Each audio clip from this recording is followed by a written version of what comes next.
What is up, everyone, and welcome back to more Nier Replicant. Now, I am here today to give you another backstory. Apparently, this one isn't as long as Kaine's one, so I'm grateful for that. But obviously, in the last episode, email destroyed the Airy. I am still on my B playthrough. We have to go all the way up to E, although I think it does get quicker for D and E, but I'm not entirely sure. So, we have some reading to do and get comfortable, get some popcorn, because we are about to learn about my best boy email. All right, uncontrollable magic. I have to protect the people I love. That was my only thought as I unleashed a magic powerful enough to destroy not only the shade, but everyone else as well. All of them. So many innocent lives. Destroy, eviscerate, crush, kill. These are the dark impulses that overwrite all other thoughts.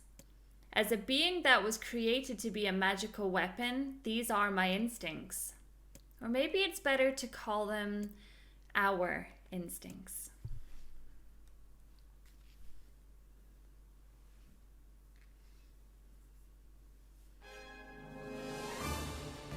A klaxon sounds from deep within the bowels of the laboratory. Thick metal shutters drop down, sealing off the room with a series of dull metal thuds. Abort the experiment! Number 6 is out of control! Everyone, get out of here now! Get out of... The researcher's words are abruptly cut off as a massive hand materializes out of the gloom and lifts him high into the air. The researcher begins to scream. He screams and screams, the sound echoing off the walls of the laboratory until the hand squeezes down, coating the room in a deep crimson hue. The rest of his colleagues stand in silence, mouths open, unable to process what they have just seen. Then, a female scientist takes a step back and lets fly with a heartbreaking wail. But this is a terrible mistake, for the sound of her cry suddenly brings forth a monster in all of its terrible glory. Its body is a bloated corpse, its head a grinning skull. And it is massive, many times the size of a human. The head lolls from side to side as it tromps around the room on all fours, bringing to mind the wild maneuverings of some wretched, starving beast. This creature, this thing, is experimental weapon number 6, as known as Halua. No, oh no, please stop. Oh God, save me, save me! I don't want to die. One by one, the maddened cries of the researchers are silenced. If number 6 understands their petition, it pays them no heed. Instead, continuing its rampage of destruction and slaughter with a focus that borders on obsession. After an eternity, the screaming stops. The alarms fall silent, and only then does the creature make a sound, howling out with an unfathomable roar that echoes up and down the empty halls of the blood-soaked laboratory. It's a sound that curses those who had dared bring such evil into the world. And yet, one that also seems to be pleading for help.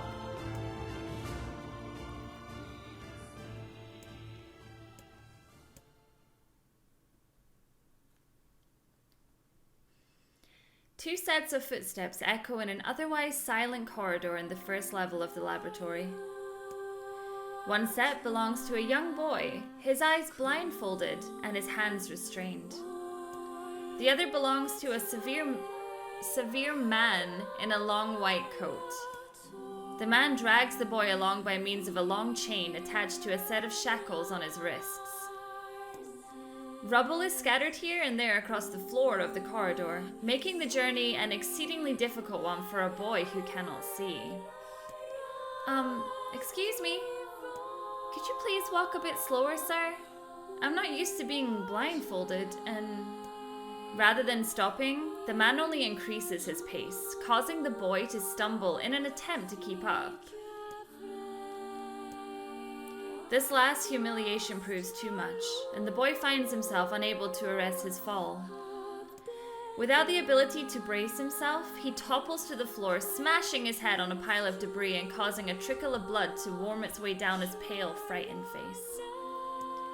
Agonized by the pain, the boy inadvertently opened his eyes, causing the falling drops of blood to emit a strange crackling sound before transforming into the tiny white rocks. "Close your eyes!" roars the man. "Yes, sir," stammers the boy as he slams his lids shut. He hadn't realized the blindfold had slipped off during the fall, but now he keeps his eyes squeezed shut so tightly that sparkles appear against the black of his vision.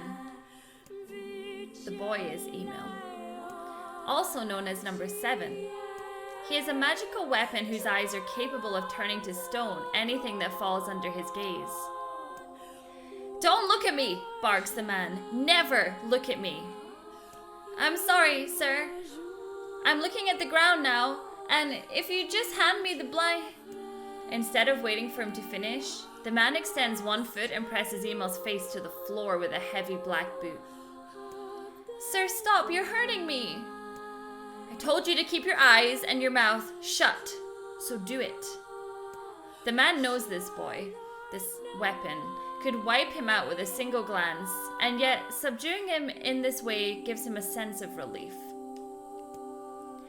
After making certain the boy is sufficiently cowed, the man leads down, retrieves the blindfold, and knots it tightly around the boy's quivering head. "Right then, on your feet. Let's move."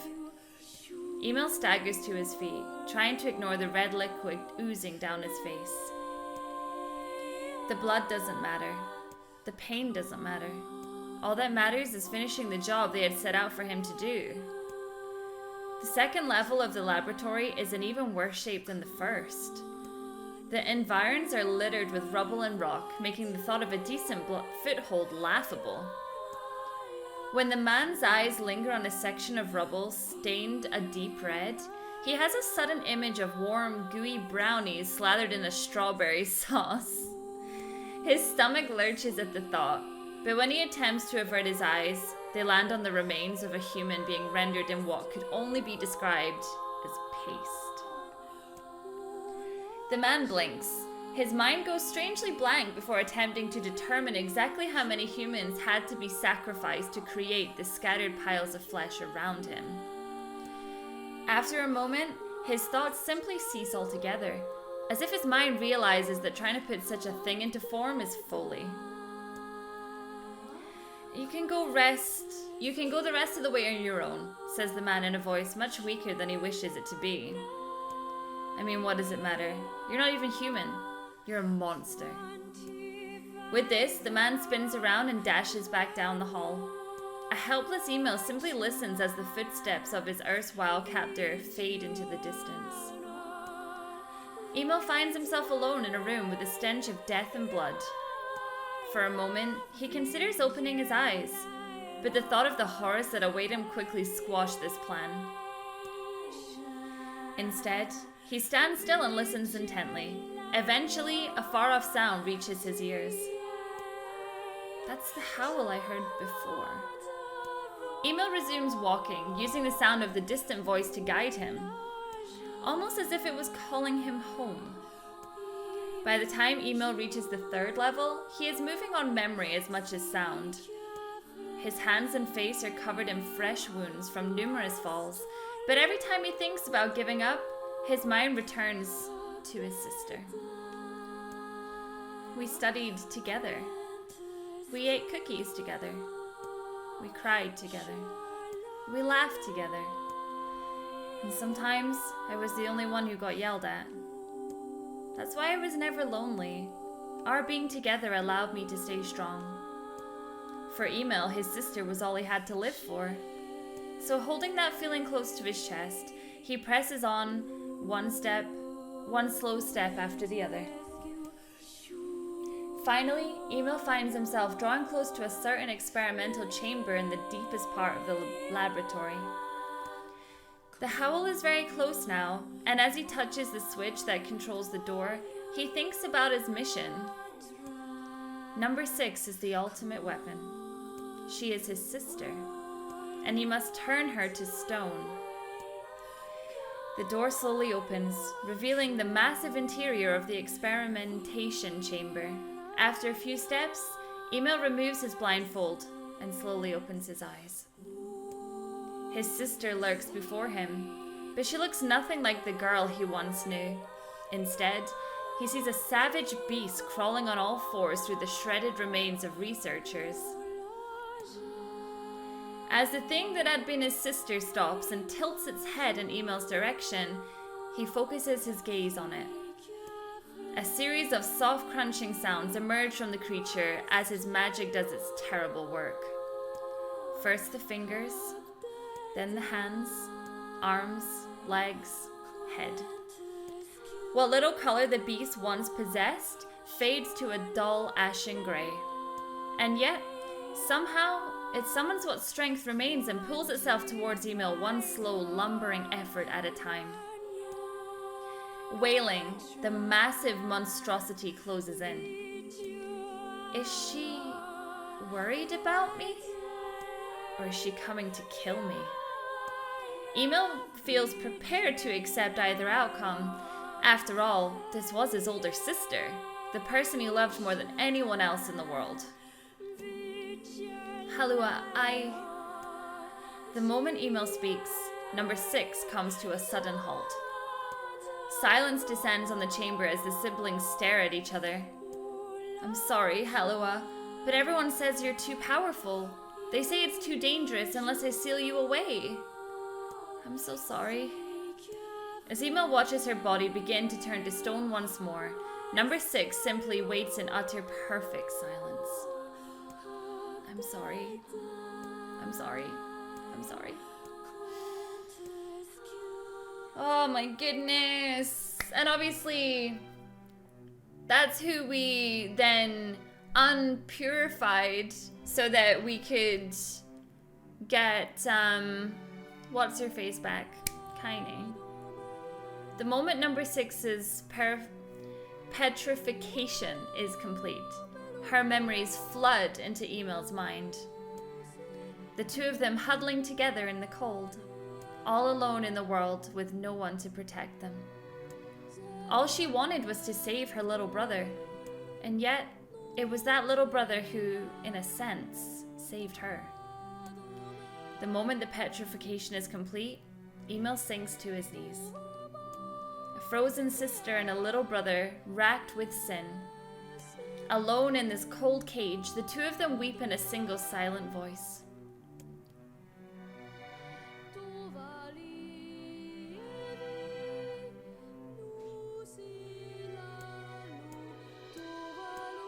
It was our combined power that destroyed the Eyrie. Whole existences, entire lives, even their memories. We took it all. We took everything. My sweet, gentle sister turned into a monster. And the same thing will happen to me now that I have her power. If my instincts as a weapon win out and destroy me in the process, if that power ends up hurting someone I love,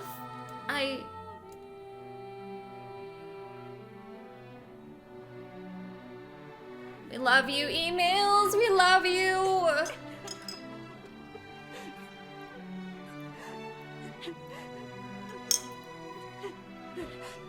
What have I done? I killed innocent people. I killed them all.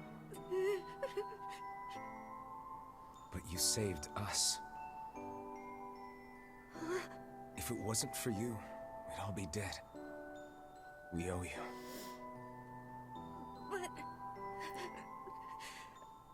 But I... It's all right.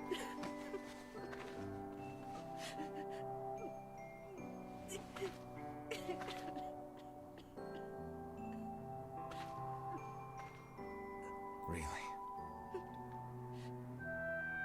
Don't look back. I'm just so glad that Emil found people in the end. Like, his life was all about him and his sister. And then he found Nier and Kaine. And then he had his little campfire moments and just everything. And We had best be off. That makes me happy. It really does. Okay, let's go ahead and save it. Okay, let's go. So yeah, that wasn't nearly as long as Kaine's story, but I feel like a lot of the game actually showed us Emil's backstory, so that was just like a nice little brush up on everything. And it's made me feel really teary-eyed and I love this game so much, I really do, and I'm so excited to get the other endings as well. Let's go see if the letter has arrived. Let's see if the Junk Heap kid sent us a letter. Okay, I'm gonna take my my little friend. This is just such a beautiful game, you guys. It really is. So someone actually said to me, they were playing Nier Automata. They actually started playing Nier Replicant and thought that they should swap to Nier Automata. And I was like, no, no, no, you need to play this game first. And then play Nier Automata. Just because obviously Nier Automata kind of explains a lot of this game and this story, and some of the characters come back and things like that. So, you know, you're not gonna have the same appreciation if you play Nier Automata first, because I didn't have the same appreciation, and I wish I had played this first. You have a letter, it would seem. Okay, so it's just to inform us that the upgrade work on the weapon has been done and that we have to go and get it. Personal request. He's done a lot for us. We should see what he wants. Off to the Junk Heap then. Off we go.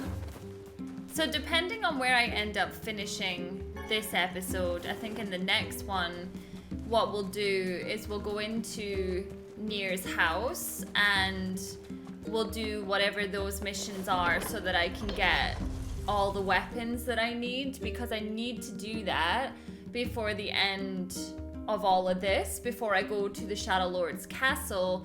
Otherwise, I am not gonna get my best endings, and that's kind of the whole point, isn't it? So off to the Junk Heap. The Junk Heap for me is actually one of my least favorite places. Maybe it's just because I did so much grinding in the Junk Heap that I feel like I made myself sick of it. Excuse me. Up we go.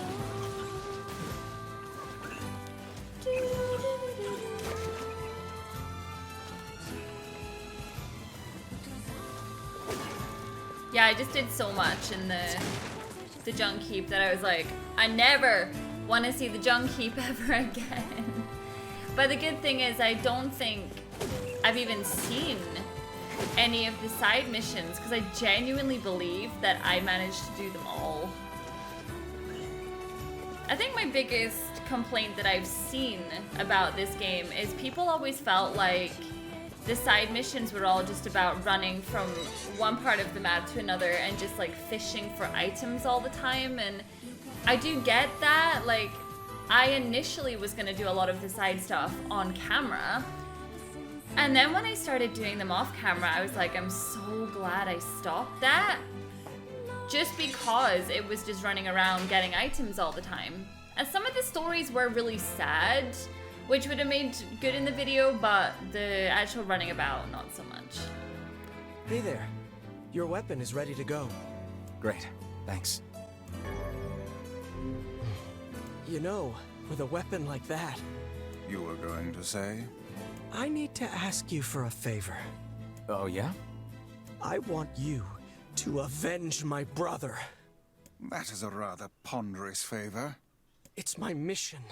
It's the whole reason I've been creating these weapons for the past 4 years. I don't care about money. I only care about making a weapon strong enough to kill those bastards. Which bastards? The ones in the mountain. That little shade and his robot. The Shade has joined forces with a robot. There's a shade in there? Yes. And what have we decided? We're gonna kill it. Oh, it just breaks my You've gotta heart. kill him. By the way, Because what can I help you with? at the end of the day, we've been seeing some of the backstory about the robot and the shade, Come back. and they didn't do it. Like, that, isn't it so sad? Like, they didn't do it at all. So yeah, we're gonna go in just now and we're gonna kill them. But we found out in the beast scenario that they didn't do it. This game does things to me, okay? This game does things to me. So I wonder what this boss fight is gonna be like now. I'm trying to remember, I think... I don't want to get it wrong, but I think it's down here. The B2, right? I'll know. If it's got the cart bit where you have to like fire while running on the cart, then I will know that I'm in the correct place. I do like the music though in the Junkie.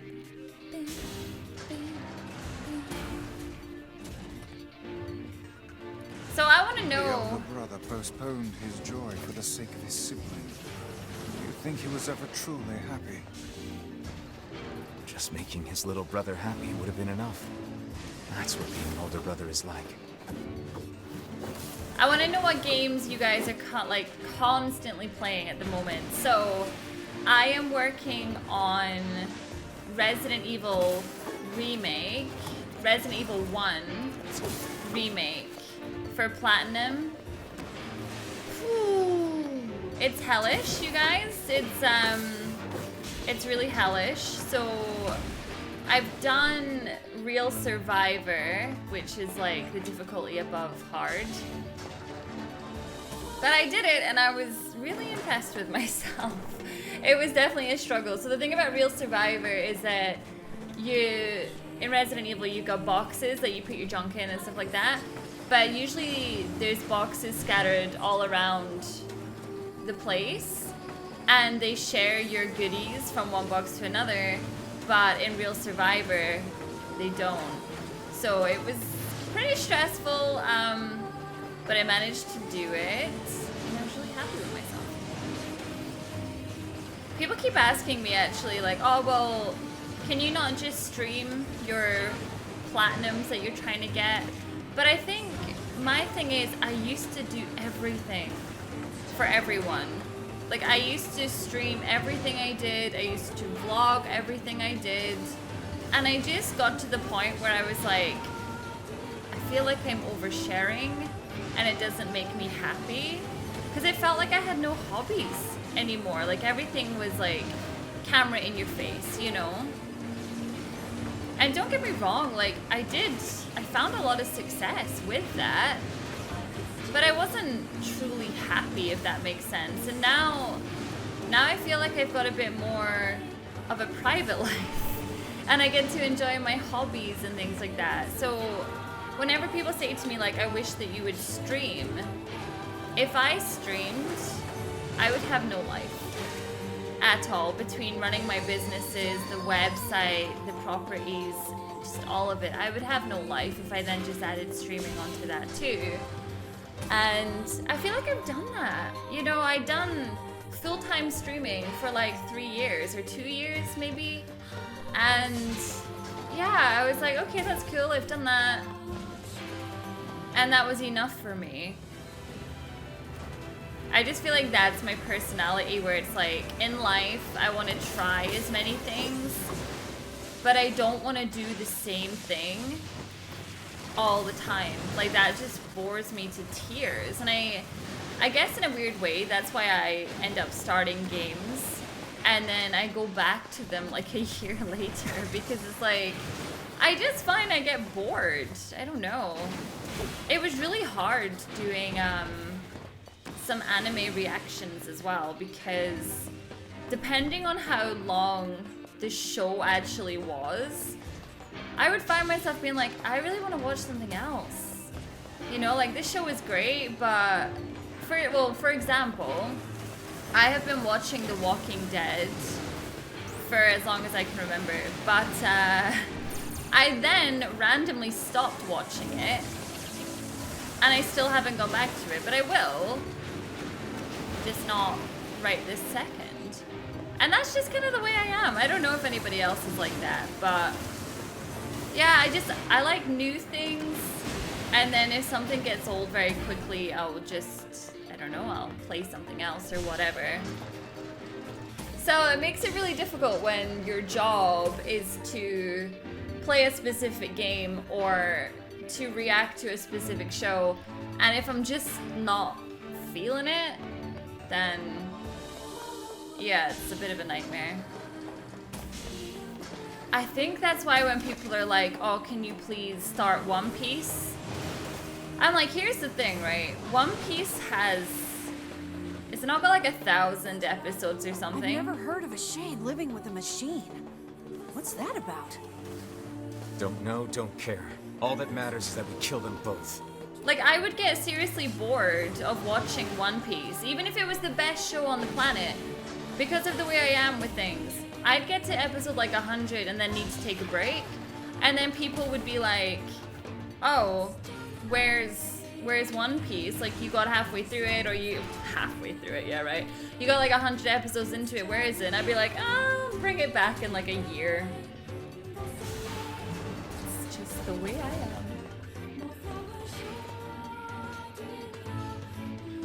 It seems we have found the entrance to our robot friend's hideout. Right. Let's head down. Are you mad? We've no idea what lies below. Beats going the long way around. Come on. We got this, look, wee! Oh, this is gonna be so sad.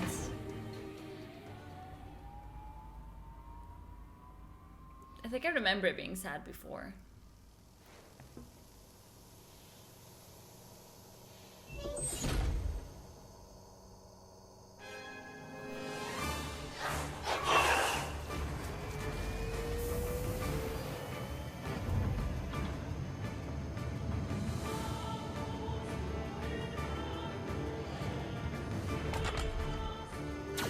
Intruder detected. Scanning. Scanning. Exterminating. Like, I don't blame him for wanting to exterminate me. Looks like we found them. Good Lord, it's enormous. Intruder detected. Scanning. Scanning. Exterminating. BP! Look at the shade! That thing is commanding the robot somehow. Aim for the legs! Knock it down! Take out the shade!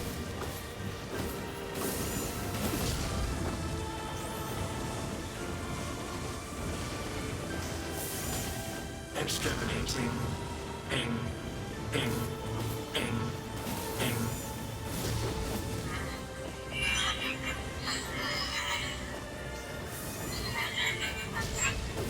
Oh, stop it, BP! Must defend my mission. Aww.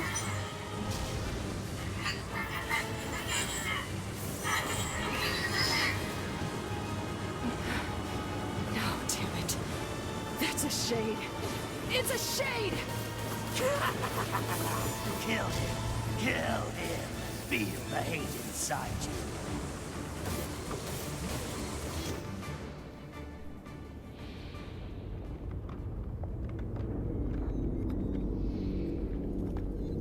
It's just the fact that they had nothing to do with the guy dying.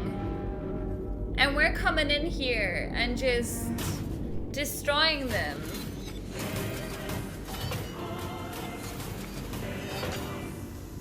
It's amazing how the story of this game really just makes you question everything. It makes you question both sides. Ing. Ing. Ing. Ing.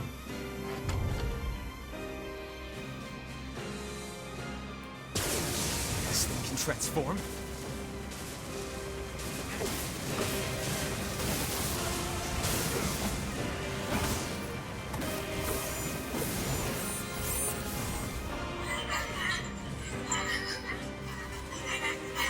Whoops. was saying.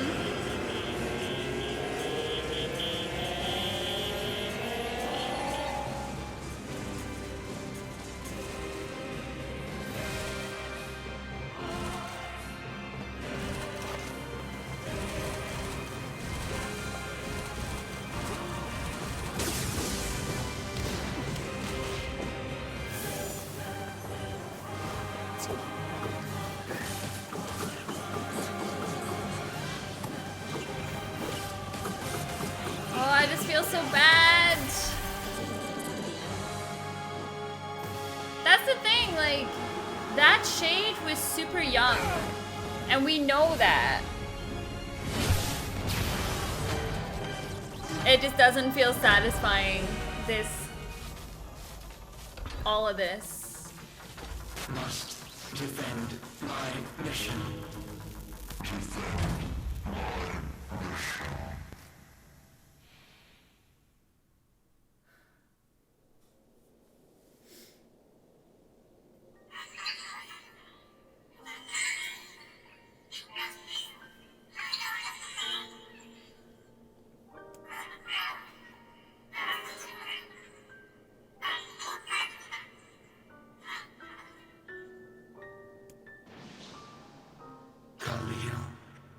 Together, we be alone. We be cry.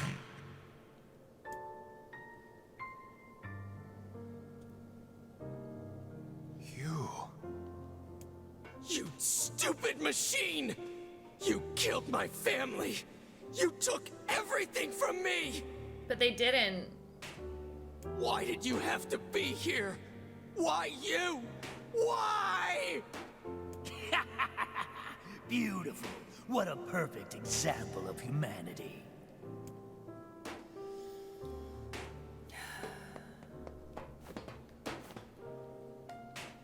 Hey, come on. That's enough. I did it! Now that this goddamn thing is dead, I can forage wherever I want. Just wait, you goddamn freak! Now I can make all kinds of powerful weapons! Just leave it to me! Leave it all to me!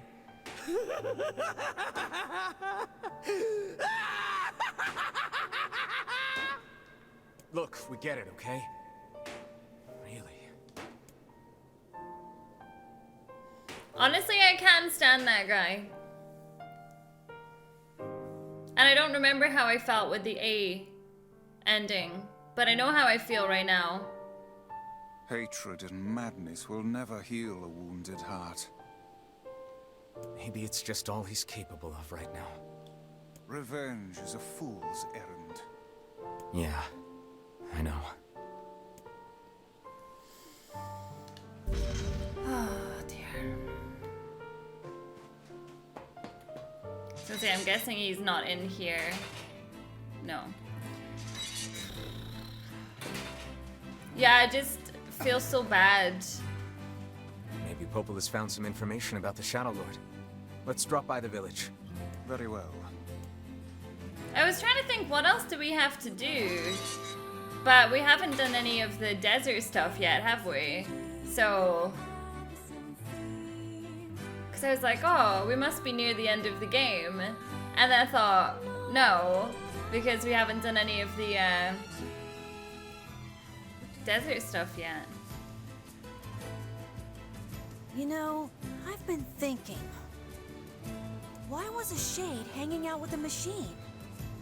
It appeared the creature was actually issuing orders to that mechanical minion.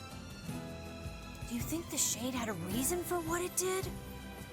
Actually... Look, it doesn't matter what a Shade is or isn't thinking. All that matters is that we kill every last one of them. Right. Sure. The idea of a Shade trying to protect a robot is goddamn absurd. Still, you guys should be careful. What do you mean? If the Shade inside me ever takes over, I'm probably going to attack you. That's not gonna happen. You are no Shade. The lad is correct. You are many things, hussy, but a shade is not one of them. Is that a compliment, Vice? Because it doesn't sound like it. Shades, for example, do not come equipped with such foul and scurrilous mouths. How about I cram your face up your own asshole, book? Don't worry, Kaine. If your shade ever takes over, I'll stop you. You will you? Thanks, Emil. Aw, she really likes him. As a friend, obviously. See, I like things like that because now it feels like, whoop, every time. Now it feels like the story is opening up even more. And our characters are actually having conversations with each other and we're starting to understand who they are. And it's funny because I never really felt like there could ever be a romance between Nier and Kaine. But maybe I'm feeling a little bit different about that just now. Yeah, I kind of feel like he's being quite protective over her in a sense. I don't know. I feel like he is being. Okay, let's go see that traitor. Popola, Devila. Whatever.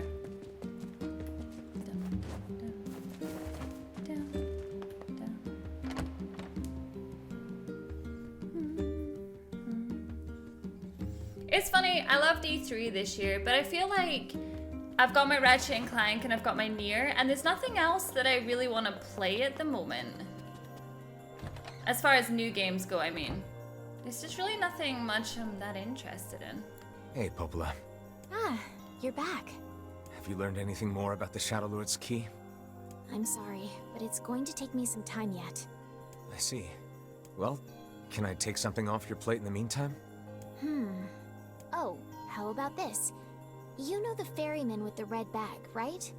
Well, he's been skipping out on work lately. Can I ask you to go to Seafront and check on him? Sure thing. That's right. Okay, so there's me thinking about the desert and all that, but you've got the whole seafront thing. Or have I done the desert? I don't even remember, you guys. Yeah. I didn't read that one. I'm gonna read that when I'm editing. Something about This bringing a feels chick. alarmingly familiar. Ha! I'm sure that couple is merely having another one of their inane spats. Let us do our utmost not to get dragged into it this time, Well, unfortunately, Vice, we're gonna get dragged into it because, you know, Suzy likes to help everyone, it would seem. So yeah, there's definitely no side missions in this place at all. So that's really good, because I'm glad that I did them all in the A scenario. Yeah, I'm really happy about that. So I'm actually really excited. I'm going away this weekend. I haven't gone anywhere. Oh, you're strong. I haven't gone anywhere since COVID hit. The last thing I actually did would be, I went to a Slipknot concert. That was pretty awesome. And that was like right before everything kicked off. So myself, my doggy, and my partner, we are going to stay in a castle. Because why not, right? So I wonder what the rooms will be like, if they'll be all crazy and red and Victorian and stuff. I wonder. I love this little guy, he's so cool. And then we're taking a boat with our friends out for a wee trip. So it's gonna be so nice. I had my first vaccine a couple of weeks ago. I'm just waiting on my second one now. So I am ready. I'm so ready to go and live my life. Oh. Yeesh. I don't think I've ever seen fog this thick before. Oh, this is exciting. So we're actually gonna find out where they went. Huh? What's that? Because we got no context to this story whatsoever.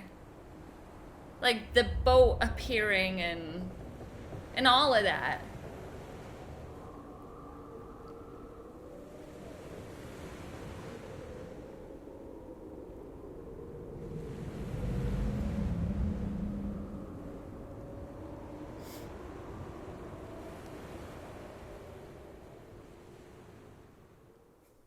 So one day, a massive ship just, you know, turns up at the beach, and he's the only one curious by it?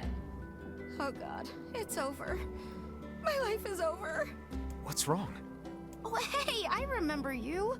You're the ones who helped us out way back when. Seeing as we've come all this way, I suppose we had best ask, what is the matter? I had a fight with my husband, and he ran away from home. Yes, yes. You may color me utterly flabbergasted. But it's all that idiot's fault. I was saving up a bunch of apples, and he went and ate 10 of them. That's actually sort of impressive. Well, sure, I may have lost my temper a little, but I can't believe he just up and left. He's been gone for a week now, and it's... All right. We'll help you find him. Really? Oh, thank you so much. And here we go again. Shall we begin by asking around at the tavern like before? So that's right, the postman was giving things to the girl on board the ship, right? Hey there. I'm looking for the guy with the red bag. You seen him around lately? Really? Is that couple fighting again? Yeah, the guy took off and hasn't been seen since. I take it this isn't a surprise? Hardly. Their arguments are legendary. We're actually considering selling tickets as a tourist attraction. Anyway, It's not very I think nice, he's from is that it? village with the library? Maybe he went back home. I think his brother is a guard there or something. Thanks for the tip. I'll see what I can figure out. Say, you're pretty handsome. Care to buy a lonely woman a drink? Yeah, I'm good. Everyone always comes on to him. Horny lady. Okay, so yeah, what actually happened to him? Like, where did he get taken, or...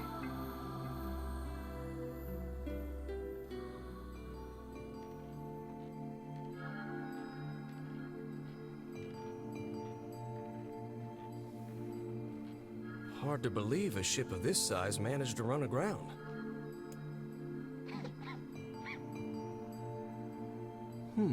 What was that? Hey, is someone there? Okay, I definitely heard someone cough just now. Maybe it's one of those kids from town? But where are they?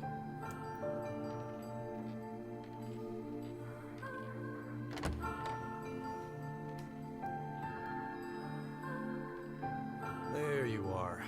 What are you doing here, kid? And who are you, anyway? Were you a passenger on this ship, maybe? Hey, it's okay. You don't need to be scared.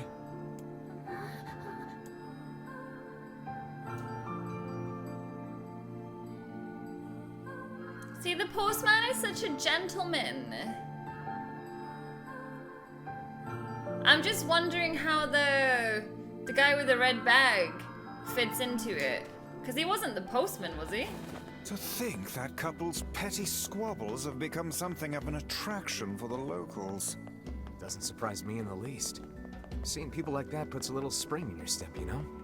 You humans truly are a maddening bunch. Such buffoonery does little more than wear this old tome out. No, he wasn't the postman, because obviously we find the guy with the red bag and he's dead. And then when we find the little girl, we find the postman at the same time. So yeah, they're two different people.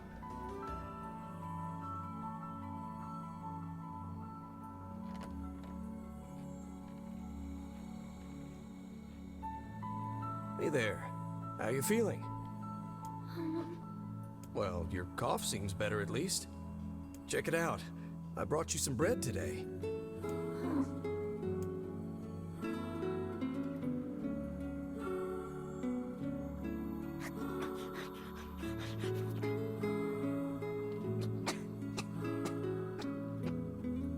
Oh, easy there. Jeez, you must have been starving. Well, look, no one's gonna take this from you, so just take it easy so you don't choke on it, okay? So, what were you doing on this boat, kid? Actually, scratch that. First things first. I can't just keep calling you kid.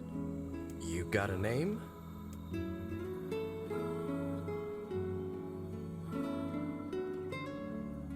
Well, this is going nowhere fast.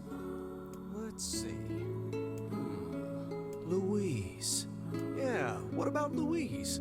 I mean, it just sort of popped into my head, but what do you think?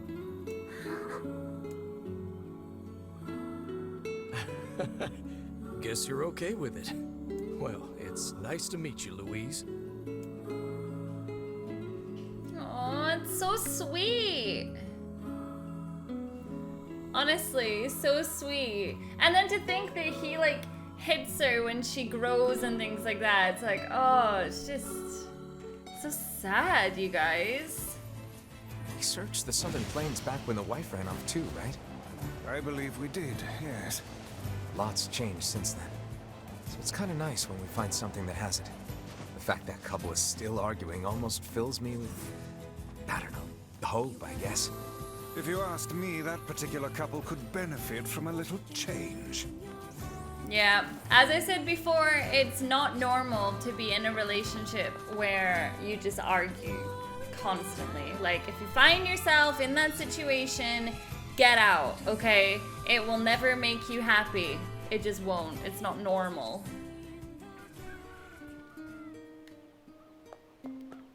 Oh, hey, it's you. What's up? You're related to the ferryman who carries a red bag around, right? Yeah, he's my little brother. Haven't seen him in a while, though. A shame. Have you any idea where he may have absconded to? Not a clue. Like I said, I haven't seen him. Oh, that's unfortunate. Oh, but the last time I did see him, he said something about using his ferry to deliver letters. Maybe you should try talking to someone at the post office. I guess we could ask the postman over in Seafront. Just once, I would enjoy receiving a quest that can be solved in the general vicinity of the Asker. Well, we don't always get what we want, Vice, do we? You don't think that the ship crashed there because of the I ferryman? cannot believe how many trips we have made simply to track down a single man. It's all right to do this kind of thing every now and then. I only pray this is not the calm before some manner of storm. You say there, lad, have you ever penned a missive? You mean a letter? No. I'm not big on writing. It always takes me forever to figure out what I want to say. What's to figure out? One simply takes quill in hand and unleashes their soul upon the canvas of the page. Whatever you say, Vice.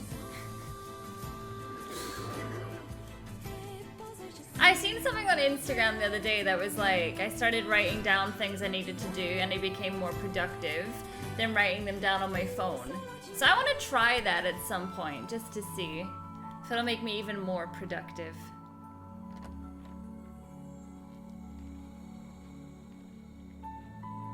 Hey there, Louise. Say, where'd you get that red bag? Found it on the ship, did you? You kids are so darn curious about everything.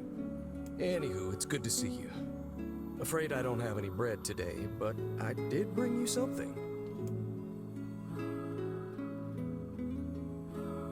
Here, it's a ribbon. Let me tie it in your hair for you.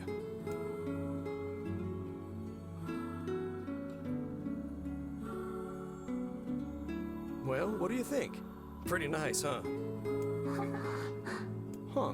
What's that on the floor?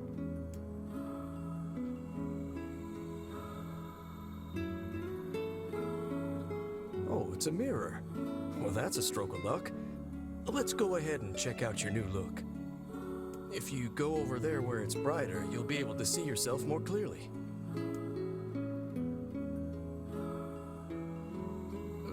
What's wrong? Don't you want to see? Oh, I see. You don't like sunlight. Guess your eyes are pretty sensitive after spending all this time in the dark, huh? Well, it's not like we can have you stay here forever. We should work on getting you out of here so you and me can go look at the sea together. How's that sound? This guy's too pure.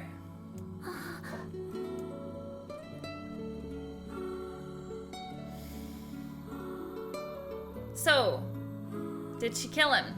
Is the question. Or did the guy... Because here's the thing. We don't know if she did kill him or not. Maybe the guy fell and she just happened to find him. So she took the bag. You know? There's nothing to say that she did murder him. Hey, Postman. Oh, sorry. You're not him. I'm sure as hell not. I just swung by to pick up a letter and wound up running the damn place. Anyway, you here for a package or something? No. There's this couple who's always fighting, and the husband took off. So I'm trying to track him down. Ring any bells? Sorry, pal. You're asking the wrong guy. Still, that's pretty weird. My buddy's daughter took off too. Maybe running away is the cool thing to do now. I find it exceedingly unlikely this pair of runaways is mere coincidence. Any idea where she might have went? That is the question, isn't it? Actually, you know what? I bet she went to check out the huge shipwreck that drifted into the inlet the other day. Not often something like that comes around. It's all the kids have been talking about. Okay, so she was someone's daughter that ran off. Okay, I forgot that.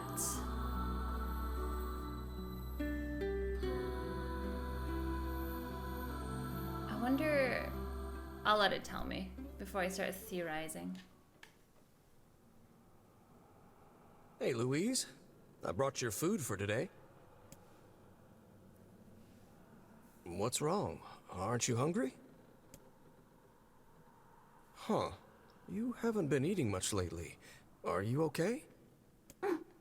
Well then, let's try this.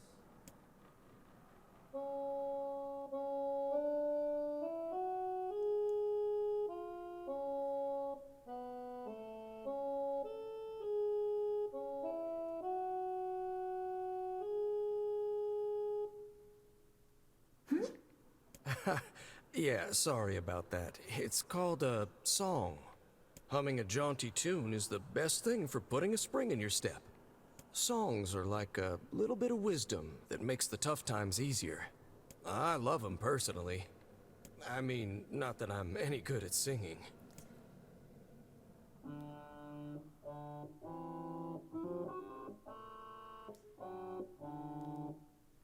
Whoa, your voice is a bit rough there. But you're actually pretty good. You know, I knew someone who lived in the town lighthouse before she died. She used to hum this same song a lot. I heard it every time I stopped by to deliver something, and I guess it just kind of stuck. Of course, that was quite a while ago.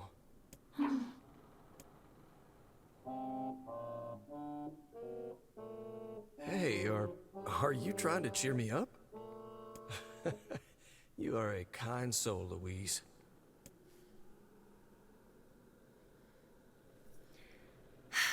That's why it's confusing. Because she's coming across like... I mean, obviously she's been possessed by a shade. So maybe she got possessed by a shade the same way that Kaine did. I'm sensing some really weird magic going on here, Sunshine. You feeling it too? Yeah. Is it a shade? Are you actually trying to think something through rather than just jumping in and killing? What's wrong, Kaine? Nothing. It's just... I'm sensing a presence from seafront.